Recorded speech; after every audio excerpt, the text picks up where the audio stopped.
3 चीज़ें हैं सिर्फ जो हमेशा पता होनी चाहिए, जो आपको हेल्प करेंगी प्राइस जानने में अपना। आज हम उस सवाल का जवाब देंगे जो हर ग्राफिक डिज़ाइनर पूछता है किसी ना किसी टाइम पे, जो सवाल उसको परेशान करता है कभी ना कभी, जिसका जवाब शायद कभी भी नहीं मिल पाता सही, कि how much should you charge as a graphic designer. कितना चार्ज, कितना कोट करें, कितना बोलें क्लाइंट को पे करने के लिए। क्लाइंट बोलता है कि मार्केट में ये रेट है, आप ये रेट चार्ज कर रहे हो, आप बोलो कि मार्केट के रेट से कम ले रहा हूँ मैं, या फिर आप मार्केट के रेट से ज़्यादा लेना चाहते हो, ठीक है, या आपको लगता है कि आपके पर आवर का प्राइस इतना होना चाहिए बट आप उतना ले नहीं पा रहे, ठीक है, या आपको पता ही नहीं है कि क्या बोलूँ, आप कोई भी रैंडम फिगर दे रहे हो, ठीक है, या आप कंपेटिटर्स को कॉल कर रहे हो कुछ और बन के ताकि आपको रेट समझ में आ जाए क्या है, ठीक है, ये सब भूल जाओ, फॉरगेट एवरीथिंग। आज मैं आपको वो चीज़ बताऊंगा जो आपको हेल्प करेगी ये जानने में कि कि आपको क्या प्राइस कोट करना है। ओके, पहले तो अपने दिमाग से ये हटा दो कि सही प्राइस बोलना है। There is no such thing as सही प्राइस या गलत प्राइस। ये भूल जाओ कि सही प्राइस या गलत प्राइस कुछ होता है, नहीं होता। आपने ज़्यादा नहीं सोचना प्राइस के लिए, ठीक है। लोगो डिज़ाइनिंग है, लोग 2-2 लाख भी लेते हैं, लोग 10-10 लाख भी लेते हैं, लोग 2,000 भी लेते हैं, लोग 25,000 भी लेते हैं, 30,000 भी लेते हैं, 15,000 भी लेते हैं, ठीक है। और ऐसा नहीं है कि जो डिज़ाइनर 50,000 ले रहा है वो 2 लाख वाले से बेटर काम नहीं कर सकता। हो सकता है कि जो ज़्यादा पैसे ले रहा है वो बेटर काम नहीं कर रहा, या हो सकता है जो ज़्यादा पैसे ले रहा है वो बेटर काम कर रहा है। दोनों चीज़ें हो सकती हैं। मैं अपना एक्सपीरियंस शेयर कर रहा हूँ आपके साथ कि व्हाट आई हैव लर्न। हाँ, ये आपने ध्यान रखना है कि आप ग्रेजुअली प्राइस बढ़ाते रहो, हमेशा हमेशा बढ़ाते रहो प्राइस। कि आपने एज अ ग्राफिक डिज़ाइनर ही नहीं, आपने as a good interpersonal skill artist, आपको कम्युनिकेशन स्किल्स अच्छी आनी चाहिए। आपको पता होना चाहिए सामने वाला कितना एक्सपेक्ट कर रहा है। आपको एग्जैक्ट फिगर तो कभी भी नहीं पता चलेगी, राइट। आपको थोड़ा सा आइडिया लगना चाहिए कि सामने वाला क्या एक्सपेक्ट कर रहा है और आप क्या एक्सपेक्ट कर रहे हो। आप एक बीच में एक फ़िगर पे रीच करो। एक मिनिमम प्राइस हमेशा होना चाहिए, मिनिमम आपके दिमाग में, क्लाइंट को नहीं बताना मिनिमम प्राइस। एक मिनिमम प्राइस आपके दिमाग में होना चाहिए कि मैं लोगो बनाऊंगा, मैं कम से कम मान लो 5,000 रुपये तो लूँगा ही लूँगा। ग्रो करते जाओ, फिर आपको मैं कम से कम 10,000 तो लूँगा ही लूँगा, और ग्रो करते जाओ। आप एक टाइम आ जाए, आप बोलो मैं 20,000 से कम में तो लोगों बनाऊंगा ही नहीं। ज़्यादा हो जाए अच्छा है, चलो 20 से कम में नहीं बनाऊंगा। एक टाइम आ जाए आप बोलो मैं 35,000 से कम में बनाऊंगा ही नहीं। ये तो मिनिमम प्राइस है, ठीक है। आप मना करो काम को अगर उससे कम का ऑफ़र आ रहा है तो। कभी भी फिक्स्ड प्राइस नहीं होता। अब जैसे मान लो मैं एक पोस्टर बना रहा हूँ, एक क्लाइंट है जिसके लिए मैं, क्लाइंट ए और क्लाइंट बी हैं, दोनों के लिए मैं पोस्टर बना रहा हूँ, लेकिन एक से मैं ले रहा हूँ 3,000 रुपये, एक से मैं ले रहा हूँ 4,000 रुपये, या एक से मैं ले रहा हूँ 3,000 रुपये, एक से ले रहा हूँ सीधा 6,000 रुपये।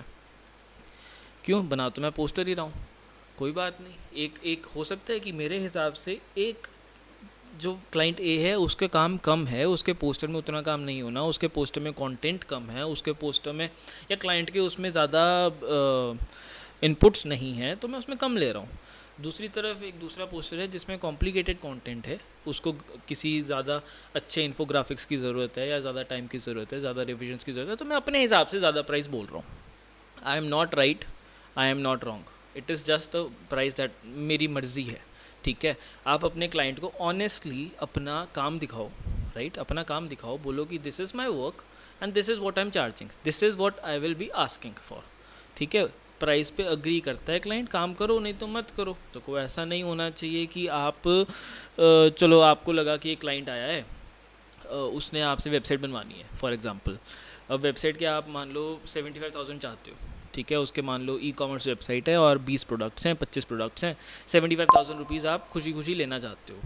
क्लाइंट करते करते करते करते करते आपको ले आता है 45,000 पे, ठीक है। ले तो आया, अब आपने एग्री भी कर लिया, बट 45,000 में ना आपका उतना मन करेगा नहीं काम करने का, आप उतना अच्छा काम कर ही नहीं पाओगे। मैंने ये खुद देखा है कि जहाँ पे मैं जो लोगोज़ फॉर एग्ज़ाम्पल जिस पे मैं ज़्यादा चार्ज करता हूँ, वो लोगों ज़्यादा अच्छे बन जाते हैं क्योंकि मैं उसमें ज़्यादा टाइम लगाने में खुश हूँ, मैं उसमें ज़्यादा एफ़र्ट डालने में खुश हूँ, ज़्यादा रिसर्च करने में खुश हूँ, वो लोगों ज़्यादा अच्छे बनते हैं, ठीक है। तो आप अपनी क्वालिटी पे भी कॉम्प्रोमाइज़ कर जाओगे अगर आपने डिस्काउंट दे दिया। So don't do that and be confident in your price, ठीक है। जस्ट मेरे साथ होता है बहुत बार, माई क्लाइंट सेज़ कि ये सेम काम तो यार इतने में मार्केट में हो रहा है, मैं उनको कहता हूँ कि इतने में नहीं, इससे कम में भी हो तो रहा है, बट वो that is not, this is what I charge, this is my charges. मैं 50,000 लूँगा, दे मेरे चार्जेस हैं। अगर आपको कहीं और, if you are comfortable somewhere else, if you are getting better quality, that is your right, आप वहाँ से काम कराओ। बट आई एम कॉन्फिडेंट कि मैं जो प्राइस कोट कर रहा हूँ that is at par with the quality that I am giving. जो प्राइस मैं मांग रहा हूँ वो मैं इसलिए मांग रहा हूँ क्योंकि मेरी क्वालिटी बेटर है। मेरे पास एक डिज़ाइनर आया था, सॉरी मेरे पास एक क्लाइंट आया था, उन्होंने मुझे बताया कि उन्होंने किसी और डिज़ाइनर को हायर किया था फॉर अ सर्टेन वर्क, और जो मैंने उनसे प्राइस मांगा था उससे आधे से भी कम प्राइस में उन्होंने हायर किया था उसको। ठीक है, आधे से कम भी नहीं, वो ऑलमोस्ट 1/3 द प्राइस था। आधे मतलब मैं 3 टाइम्स मांग रहा था मतलब उनसे ऑलमोस्ट। सो ही सेड कि मुझे काम नहीं पसंद आया इनका, तो I have come to you, लेकिन आप तो बहुत ज़्यादा मांग रहे हो। तो आई सेड कि देखो आपने एक बार उनको हायर किया, अब आप मेरे को हायर करोगे, मान लो मैं वही चार्जेस ले लूँ जो उन्होंने लिए थे, फिर से आपको काम मेरा पसंद आया, फिर आप तीसरे को हायर करते करते तो आपने ऑलरेडी 3 टाइम्स प्राइस दे ही दिया। To avoid that, to save your time also, आपको पहले ही आप एक अच्छा डिज़ाइनर हायर करो, थोड़ा ज़्यादा तो आपका टाइम भी बचेगा, आपका पैसा भी बचेगा। So pricing is very tricky, there is no straight forward answer कि आप एग्जैक्टली प्राइस कैसे चार्ज करो। कुछ चीज़ें हैं जो ध्यान रखो, बट कोई इसका स्ट्रेट अवे आंसर नहीं है, कोई ये मेन्यू कार्ड नहीं है इसका कि लोगो इतने का, मेन्यू इतने का, या होर्डिंग इतने का, बिलबोर्ड, कोई एग्जैक्ट प्राइस नहीं है, कभी भी नहीं होगा। आप बस ग्रेजुअली प्राइस को बढ़ाते जाओ अपनी क्वालिटी के साथ साथ। ऐसा नहीं है कि क्वालिटी बढ़ नहीं रही आप प्राइस बढ़ाए जा रहे हो ना, क्वालिटी के साथ साथ प्राइस बढ़ाए जाओ। एंड अपना फोकस हमेशा इस चीज़ पे रखो कि मैंने मार्केट में जो चीज़ मिल रही है उससे बेटर क्वालिटी है मेरे डिज़ाइंस की, इसलिए मैं ज़्यादा प्राइस लूँगा मार्केट वाले रेट से। ऑल्सो थोड़ा लॉजिकली चलो कि ऐसा नहीं है कि आप के पास काम बिल्कुल भी नहीं है और आप प्राइस बहुत ज़्यादा मांग रहे हो। ठीक है, मैं ये नहीं कह रहा कि आप अपनी पर्सनल ब्रांडिंग इतनी ख़राब कर लो कि एक महीने में आप किसी रैंडम मंथ में आप लोगों के मांग रहे हैं 50,000 और किसी महीने में आपका काम कम है अगर, तो आप सीधा आ गए 8,000 पे। ऐसा नहीं करना, बट 50 का 45 तो करो। ठीक है, सो बी लॉजिकल, अपना नाम नहीं ख़राब करना, charge high only, but before you charge high improve your quality. Quality of design should be at par with the price you charge. अगर क्वालिटी कम ही रखनी है फिर नहीं चार्ज करना है, फिर आप अफोर्डेबल डिज़ाइंस दो, फिर आप क्वांटिटी पे ध्यान दो कि मैं ज़्यादा डिज़ाइंस बेचूं, ज़्यादा लोगों को बेचूं अगर आपका प्राइस कम है। 3 चीज़ें हैं सिर्फ जो हमेशा पता होनी चाहिए, जो आपको हेल्प करेंगी प्राइस जानने में अपना: मार्केट प्राइस और मार्केट क्वालिटी। तीसरी चीज़, पहली 2 चीज़ें होगी, पहली चीज़ होगी मार्केट प्राइस, मार्केट में इस चीज़ का क्या प्राइस है। दूसरी चीज़, मार्केट में उस चीज़ पे उस प्राइस पे क्या क्वालिटी मिल रही है। तीसरी चीज़, आपकी क्वालिटी। आप मार्केट में मान लो हम बात कर लेते हैं ब्रोशर डिज़ाइनिंग की, मार्केट में एक 10 पेज का ब्रोशर कितने में मिल जाता है एवरेज, ये आपको पता होना चाहिए।